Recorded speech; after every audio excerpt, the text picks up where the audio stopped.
अक्सर जब किसी कंट्री पर इंटरनेशनल सैंक्शंस लगते हैं तो उसकी इकोनॉमी और टेक्नोलॉजी डेवलपमेंट रुक जाती है। लेकिन ईरान के केस में कहानी थोड़ी अलग है। कई एक्सपर्ट्स का मानना है कि ईरान ने सैंक्शंस को सिर्फ एक प्रेशर के रूप में नहीं देखा, बल्कि उन्हें एक अपॉर्चुनिटी में भी कन्वर्ट कर दिया। आज हम बात करेंगे इसी इंटरेस्टिंग फेनोमेनन की, कैसे ईरान ने रिस्ट्रिक्शंस के बावजूद अपनी टेक्नोलॉजी और डिफेंस इंडस्ट्री को डेवलप किया। सबसे पहले थोड़ा बैकग्राउंड समझते हैं। पिछले कई सालों से ईरान पर इकोनॉमिक और टेक्नोलॉजिकल सैंक्शंस लगे हुए हैं, खासकर यूनाइटेड स्टेट्स और उसके वेस्टर्न एलाइज की तरफ से। इन सैंक्शंस की वजह से ईरान के लिए एडवांस्ड मिलिट्री इक्विपमेंट, एयरक्राफ्ट और टेक्नोलॉजी इंपोर्ट करना बहुत मुश्किल हो गया। लेकिन यही रिस्ट्रिक्शंस ईरान के लिए एक टर्निंग पॉइंट बन गया। इंपोर्टेड टेक्नोलॉजी पर डिपेंड रहने के बजाय ईरान ने अपनी डोमेस्टिक रिसर्च और इंजीनियरिंग पर फोकस करना शुरू किया। इसी अप्रोच का सबसे प्रोमिनेंट एग्जाम्पल है ईरान की ड्रोन इंडस्ट्री।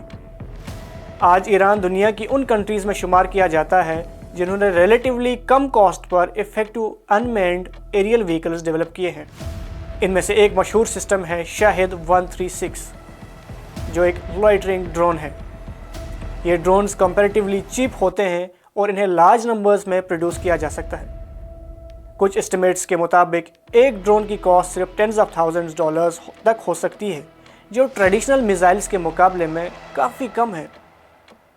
ईरान ने सिर्फ एक टाइप का ड्रोन नहीं बनाया है, इसके अलावा मोहाजिर 6 जैसे ड्रोन्स भी डेवलप किए गए हैं, जो सर्विलेंस और प्रिसीशन स्ट्राइक कैपेबिलिटीज़ रखते हैं।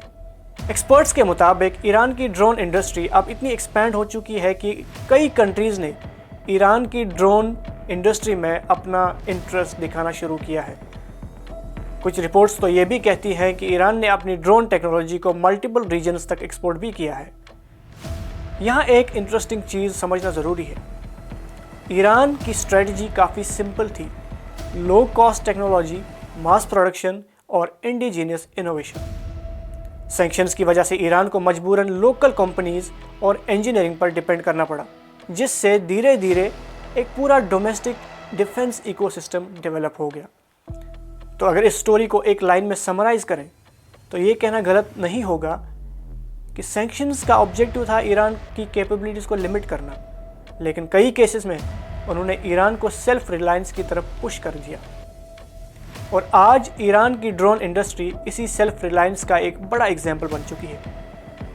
आने वाले सालों में ये देखना इंटरेस्टिंग होगा कि क्या ईरान इसी मॉडल पर टेक्नोलॉजिकल एडवांसमेंट करती है, जैसे AI बेस्ड ड्रोन्स और ऑटोनॉमस सिस्टम्स डेवलप करता है। क्योंकि एक बात तो बिल्कुल वाज़ेह है, ईरान ने सैंक्शंस को सिर्फ एक चैलेंज नहीं बल्कि एक अपॉर्चुनिटी के रूप में भी यूज़ किया है।